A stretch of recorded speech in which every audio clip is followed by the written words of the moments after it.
사이트에서 직장인들을 대상으로 해서 설문조사를 했다고 합니다. 어느 때에 직장을 그만두고 싶느냐라고 하는 그러한 설문조사를 했는데요. 41.15%에 달하는 직장인들이 직장의 상사나 동료, 후배와의 마찰 때문에 직장을 그만두고 싶다라고 하는 그 설문조사 결과를 발표한 적이 있습니다. 그래서 직장 생활을 하고 사회 생활을 하다 보면 저야 뭐 사회 생활하고 직장 생활을 하지 아니하고 교회에서 쭉 있었지만 뭐 직장 생활하고 사회 생활하는 사람들이 가장 많이 경험하는 것이 상사, 동료, 후배의 마찰 때문에 힘들어하고 어려워하는 그러한 일들이 많이 있는 것 같습니다. 특별히 우리 청년들 가운데 이렇게 상담을 하다 보면은 그러한 이야기를 하는 청년들이 많이 있거든요. 그래서 그 이야기를 가만히 듣다 보면 존중이라고 하는 것이 점점 적어지는 그러한 시대에 그러한 세상, 그러한 사회가 되어져 가는 것 같다라고 하는 생각을 해보게 됩니다. 여러분 어떠십니까? 뭐 우리 권사님도 사회생활, 직장생활 하시는데 존중이라고 하는 것을 느끼실 때가 많이 있죠. 저 고객은 존중하는 마음이 적다. 저 고객은 그래도 존중하는 마음이 많이 있다라고 하는 걸 아마 느끼실 겁니다. 그래서요, 존중은 모든 좋은 관계의 시작이다라고 정의할 수 있을 것 같습니다. 그런데 이것은 신앙에서도 마찬가지다라고 하는 것입니다. 무슨 말씀이냐 하면 우리가 믿음 생활, 신앙 생활, 교회 생활 할 때에 위로는 하나님과 하나님의 말씀을 존중해야 한다라는 것입니다. 이 존중이라고 하는 것이 무엇입니까? 여러분 우리가 아까 그 영상 가운데에서도 나왔는데 존중을 어떻게 정의를 하고 있습니까? 존중은요, 상대방의 인격과 말을 귀하고 높이 여기는 것이라고 정의할 수 있는 것입니다. 이거는 사전적인 정의거든요. 존중이라고 하는 그 단어가 상대방의 인격과 말을 귀하고 높이 여기는 것이다. 그래서 위로는 우리가 하나님의 말씀을 귀하게 여기고 말씀에 순종하는 것이 신앙생활하는 가운데에 하나님을 향한 존중의 삶이고, 또 아래로는 성도들의 인격과 말을 귀하고 높이 여기는 것, 그것이 성도들 간의 존중의 모습이다라고 하는 것입니다. 그런데 교회 안에서도요 성도들끼리 서로 존중하지 않는 그러한 사람들, 그러한 일들이 얼마나 많이 있는지 모릅니다. 그래서 말을 함부로 막 해서 상대방에게 상처를 주고 마음을 아프게 하는 그러한 일들, 그러한 모습들이 얼마나 많이 있는지 모릅니다. 사랑하는 성도 여러분, 기억하십시오. 이 존중은요, 세상에서만, 사회생활에서만 필요한 것이 아니라 우리의 믿음 생활, 우리의 신앙 생활, 우리의 교회 생활 가운데에서도 꼭 필요한 성품이다라고 하는 것입니다. 자, 그러면 우리 예수님께서는 존중의 마음이 있으셨겠습니까? 없으셨겠습니까? 있으셨죠. 있으셨으니까 예수님의 성품 15번째 시간에 존중이라고 하는 그 성품이 예수님의 성품으로 들어가 있겠지요. 여러분, 마태복음 18장 1절에서 3절까지에 있는 말씀을 가만히 살펴보시면요, 하나의 사건이 있습니다. 그 사건이 무엇인가 하면, 하루는 예수님께서 말씀을 전하시고 말씀을 선포하실 때에 어린아이들이 예수님께 달려왔습니다. 그때 예수님께서 어린아이들을 어떻게 하셨습니까? 그들을 안아주시고 안수하시고 축복해 주셨다라고 성경은 분명히 이야기를 하고 있는 것입니다. 무슨 이야기입니까? 여러분, 예수님 당시에 죄송한 말씀이지만 어린이 여자는 사람으로 취급했습니까? 안 했습니까? 안 했습니다. 어린이 여자는 사람으로 취급하지 않았습니다. 그럼에도 불구하고 예수님은 당시 천시하는 대상이었던 어린이를 가까이 오게 하고 품에 안으시고 그들을 축복해 주셨다라는 것입니다. 무슨 이야기입니까? 예수님은 사람의 생명을 천하보다 소중히 여기셨다라고 하는 것입니다. 천시의 대상이었던 어린이, 여인, 죄인들까지도 우리 예수님께서는 존중해 주셨다라는 것입니다. 서울에 부교육자로 있을 때에 한 번은 교회에서 부흥회를 하는 그러한 시간이 있었습니다. 유명한 강사 목사님을 모셔서 부흥회를 하는데요. 여러분, 부흥회를 하면은 많은 성도들이 오고, 많은 성도들이 오다 보면은 아이들도 오거든요. 사실은 아이들도 와서 아이들은 잠옷실, 모자실에 들어가는 경우가 많이 있는데 아마 모자실이 꽉 차서 아이가 못 들어가는 것 같더라고요. 그래서 엄마랑 같이 있다가 아이들이 가만히 있습니까? 아이들이 가만히 있습니까? 한 5분 10분 가만히 앉아 있으면 다행이지요. 이 목사님 설교가 길어지니까 아이가 지루했는지 막 왔다 갔다 하고 떠들고 그러더라고요. 그때 강사 목사님이 누구야? 저 아이 빨리 치워! 그러시더라고요. 여러분, 강사 목사님, 부흥회 강사 목사님 중에요, 그런 분들 많이 있어요. 부흥 강사 목사님들을 비하하고 그러한 말씀은 아니지만, 예배가 방해된다고, 말씀에 방해하게 된다고 그렇게 말씀하시는 분들이 계시더라고요. 그래서 그 모습을 보면서 마음속으로 좀 그런 생각이 좀 들었습니다. 여러분, 우리 그리스도인들이요, 특별히 예수님을 믿고 섬기는 우리 성도들, 하나님의 사람들은요, 이 존중의 마음이 있어야 한다라고 하는 것입니다. 구약에 보면 성군 다윗이 있는데요, 이 다윗에게도 이 존중의 마음이 얼마나 많이 있었는지 모릅니다. 다윗이 왕이 되기 전에 다윗을 힘들게 하고 어렵게 한 사람이 누굽니까? 사울이거든요. 사울왕. 자기를 죽이려고 하고 힘들게 한 사울왕이 있었는데, 한 번은 다윗이 사울을 죽일 수 있는 절호의 기회를 맞닥뜨렸습니다. 그때 다윗은 어떻게 했습니까? 우리가 아는 것처럼 부하에게 손대지 마라. 하나님 세우신 왕인데 어떻게 우리가 그를 해할 수 있겠느냐라고 이야기하면서 다윗은 그 사울을 죽이려고 하는 신하에게 그러지 말라라고 이야기를 합니다. 무슨 이야기입니까? 비록 자신을 힘들게 하고 어렵게 하는 사울이지만 하나님 세우신 왕이기 때문에, 하나님의 사람이기 때문에 그를 존중하는 그러한 모습을 다윗은 가지고 있었다라는 것입니다. 우리가 다윗을요, 성군이라고 합니다. 다윗을 성군이라고 하는 이유가 바로 여기에 있는 것입니다. 다윗은 일생을 그렇게 살아갔거든요. 연약한 인간이기에 실수도 하고 하나님 보시기에 또 범죄하였지만, 다윗이 어릴 때에 골리앗과 싸울 때 어떻게 했습니까? 나는 만군의 여호와의 이름으로 너에게 나아간다. 무슨 이야기입니까? 하나님을 존중하고 하나님의 말씀을 붙잡고 나아가겠다라는 것입니다. 또 하나님 세우신 왕을 나는 해하지 아니하겠다. 왕을 존중하겠다라고 하는 것입니다.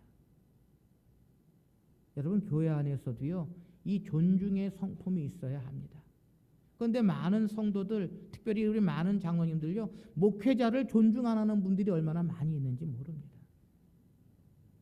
뭐 우스운 이야기이지만 요즘에 어느 좀 이렇게 규모가 있는 1,200명 되는 교회의 담임 목사님 자리가 비면 이력서가 많은 데는 150통, 200통씩 들어간다고 합니다. 왜요?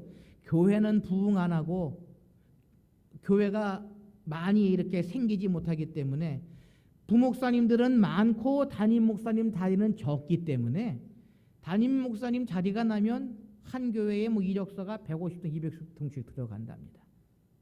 그래 놓니 하나님께서 보내신 하나님의 종을 모시는 것이 아니라 월급사장 데려오는 걸로 착각하는 사람들이 얼마나 많이 있는지 모릅니다. 내가 너를 뽑았으니까 너는 내 말을 들어야 한다.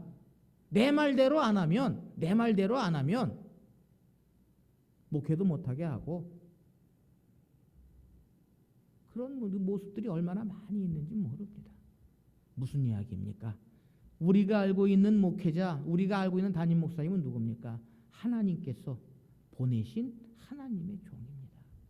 하나님께서 그 교회를 섬기게 하고 하나님께서 그 교회를 목양하게 하시는 하나님께서 보내신 하나님의 종이다라는 것입니다. 그런데 요즘 시대는요, 마치 월급 사장 뽑는 것처럼,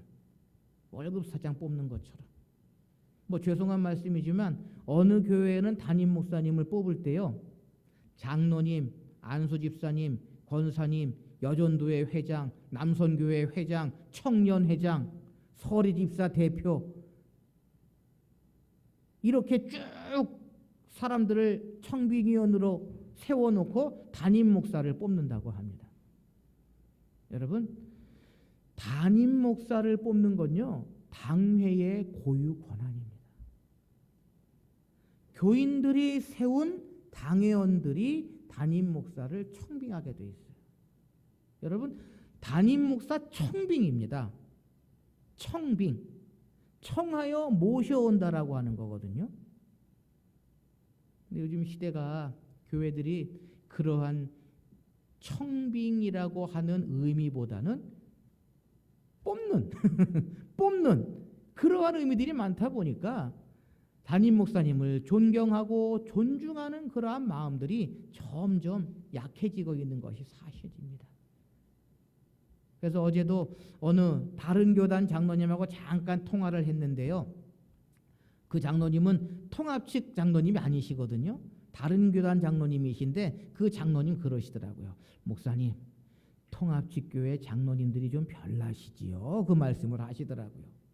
왜냐하면 이 부산 지역에 있는 통합 측 교회에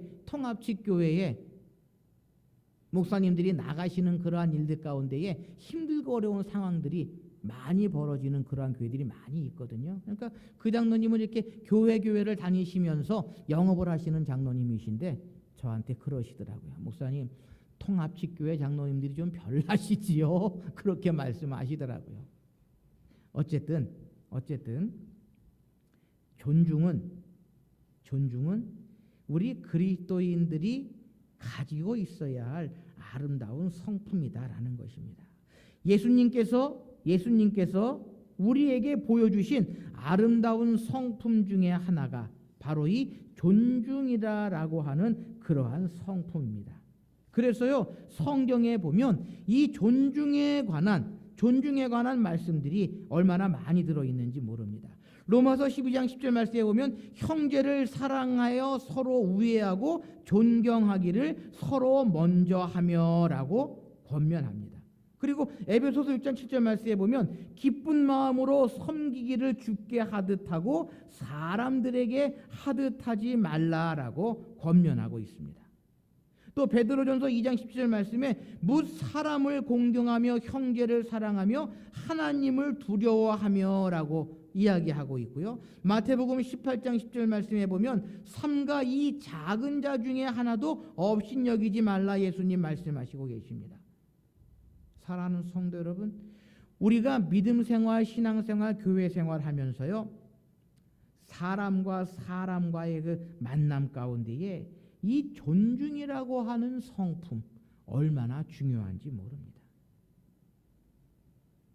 오늘 읽어드린 본문 말씀 골로새서 3장에 있는 이 말씀 그 위에 보면은요 18절에서부터 4장 1절까지 우리 그리스도인들이 세상 속에서 어떠한 삶을 살아가야 하며 우리가 처해 있는 위치에서 어떠한 삶을 살아가야 하느냐라고 하는 것을 분명히 이야기하면서 특별히 23절에서부터 25절까지에 있는 말씀에 보면은 우리가 좋은 관계를 맺기 위해서 우리가 사람과 사람 사이에서 어떠한 삶을 살아가야 하느냐라고 하는 것을 우리에게 분명히 말씀하고 있습니다. 특별히 23절 말씀에 보면은요, 무슨 일을 하든지 마음을 다하여 주께 하듯 하고 사람에게 하듯 하지 말라라고 권면합니다.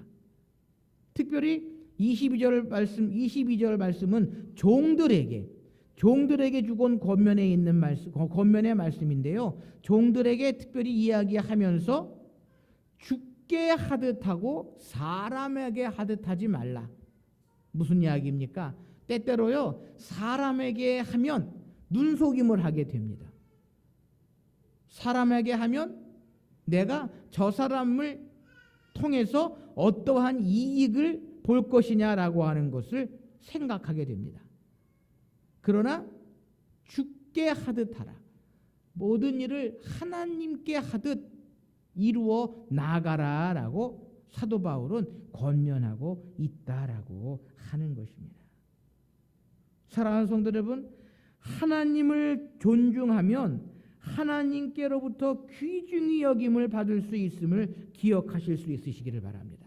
내가 어떤 사람을 존중하면 그 사람도 나를 존중하게 된다라고 하는 것입니다. 그래서 24절 말씀에 이는 기업의 상을 주께 받은 줄 알미니 너희는 주 그리스도를 섬기느니라 라고 이야기를 합니다. 무슨 이야기입니까? 나의 상전에 나의 윗사람에게 존중을 다하여 주께 하듯 모든 일을 이루어 나아갈 때에 나는 기업의 상을 내가 누릴 그 유익을 우리 하나님께서도 주실 것이다 라고 하는 것입니다. 여러분들이 만약에 직원들을 데리고 있는 그러한 CEO라고 한번 생각해 보십시오.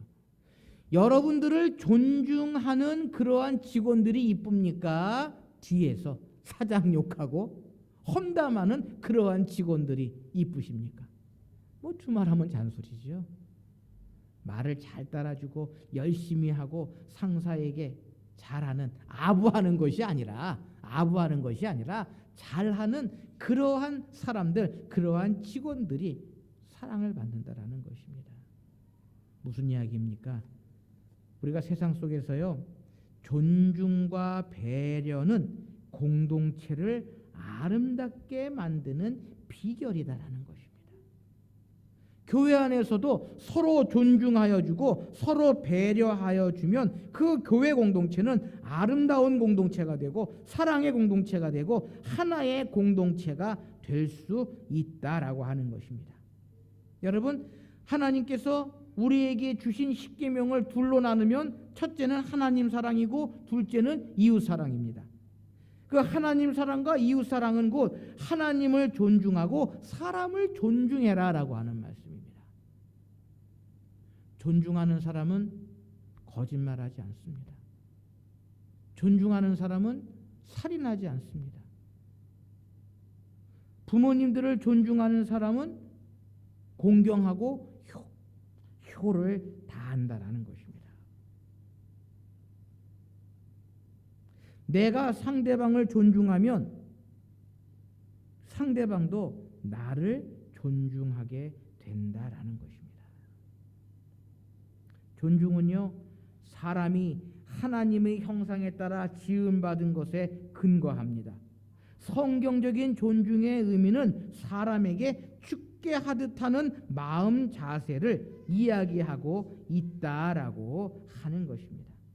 존중은 존경과 귀중히 여기는 마음을 뜻하고 나이에 관계없는 그러한 모습이다라고 하는 것입니다.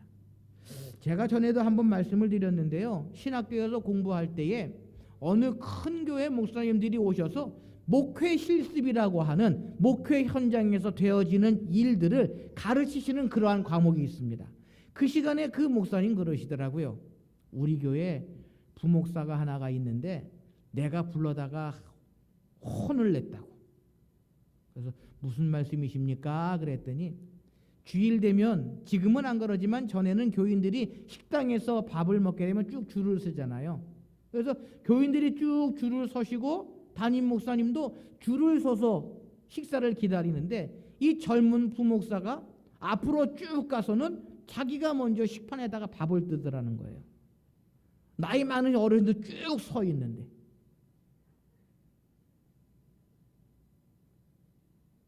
그래서는 밥을 잘 먹고 불러서 한 소리 했다고 하시더라고요. 그러면서 수업하시면서 너희들은 교회 현장에 가면 그러지 마라. 목사랍시고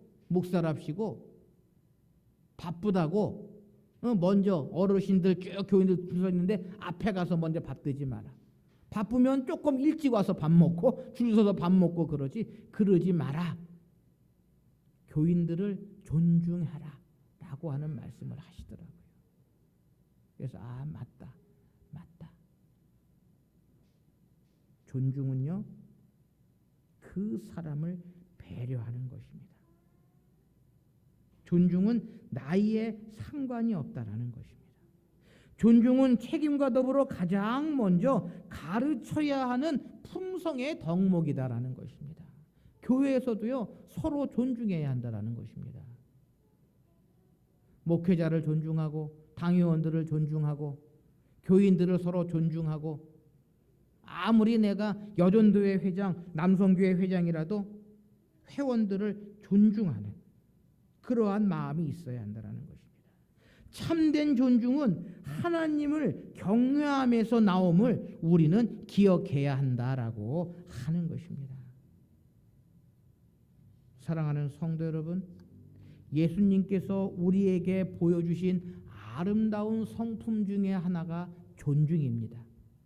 예수님께서는요, 당시에 가장 천하게 여겼던 어린이, 여인, 심지어 죄인들까지도 존중해 주셨던 우리 주님이십니다. 사람을 존중하는 것은 그를 만드신 하나님을 존중하는 것입니다. 사람은 어떠한 상황에 있든지 그 자체로 존중받아야 할 존재입니다. 사람에게 항상 죽게 하듯 하는 사람에게는 주님께서 분명히 상을 주시겠다라고 우리에게 약속해 주셨던 것입니다. 예수님이 사람을 존중하셨듯이 우리도 예수님을 존중하고 사람을 존중하는 주님의 성품을 우리는 닮아가야 합니다. 그래야 사랑의 공동체, 평화의 공동체, 아름다운 믿음의 공동체로 든든히 설 수 있는 것입니다. 더 나아가 존중과 배려는 사회 질서의 책임 덕목입니다. 형제를 존중하는 것은 그 형제를 피로 사신 예수님을 존중하는 것입니다. 참 요즘 안타까운 뉴스들이 많이 있거든요. 뭐 아시는 것처럼 길거리에서 중고등학교 학생들이 담배 피고 있다고 한 소리 한 할아버지를 아이들이 어떻게 합니까? 후타합니다. 점점 어른을 존중하는 그러한 모습들이 적어지는 것이 오늘 이 시대의 모습입니다. 그러기에 많은 문제들, 많은 사건과 사고들이 발생하지는 않는지 생각해 보게 되거든요. 사랑하는 성도 여러분, 우리의 삶 속에 날마다 존중의 성품을 간직할 수 있어야 합니다. 내 생각에는 조금 못 미치더라도, 내 마음에는 조금 안 들더라도 서로 존중할 수 있어야 한다라는 것입니다. 왜요? 예수님께서 그러하셨기 때문에, 예수님께서 그렇게 하셨기 때문에. 그러기에 예수님을 닮아가고 예수님의 사람이라고 하는 그리스도인들, 우리 성도들은요, 이 존중의 성품을 늘 간직하며 살아가야 한다라고 하는 것입니다. 사랑하는 성도 여러분, 가정의 행복은 존중과 배려로 만들어짐을 기억하실 수 있으시기를 바랍니다. 자녀들도 존중할 때에 그 존중의 품성을 담습니다. 내가 상대방을 존중할 때에 그도 나를 존중하며 정중하게 대하게 된다라고 하는 것입니다. 여러분, 남의 뜻과 의견을요, 일단은 존중해 주십시오. 무턱대고 아니다, 안 된다 라고 하지 마시고 남의 하는 말이나 일을 존중하면서 소홀히 생각하지 마시기를 바랍니다. 그럴 때에 그 공동체는요, 그 조직은 든든히 설 수 있습니다. 무조건 안 된다고, 무조건 못한다고 하는 것이 아니라 서로 존중하며 좋은 일, 선한 길, 아름다운 길을 따라가야 한다라고 하는 것입니다. 이 한 주간의 삶 속에 내가 만나는 모든 사람들, 내가 아는 모든 사람들에게 이 존중의 마음을 한번 이루어 보실 수 있으시기를 바랍니다. 결코 쉬운 일은 아닙니다. 결코 수월한 일은 아닙니다. 그러나 그렇게 이루어 나아갈 때에 나에게 돌아오는 결과는 전혀 다른, 내가 생각지도 못했던, 내가 생각지도 않았던 엄청난 큰 일이 우리에게 주어지게 된다라고 하는 것입니다. 교회 안에서도 주님께서 우리에게 보여주셨던 그 존중의 모습이 날마다 더함으로 말미암아 믿음의 공동체, 사랑의 공동체로 든든히 설 수 있음을 기억하시면서 나에게 존중의 성품이 있는지 되돌아보시면서 날마다 존중의 성품을 넓혀가시고 높여가시는 저와 여러분들이 되실 수 있으시기를 바랍니다. 기도하십시다. 사랑하는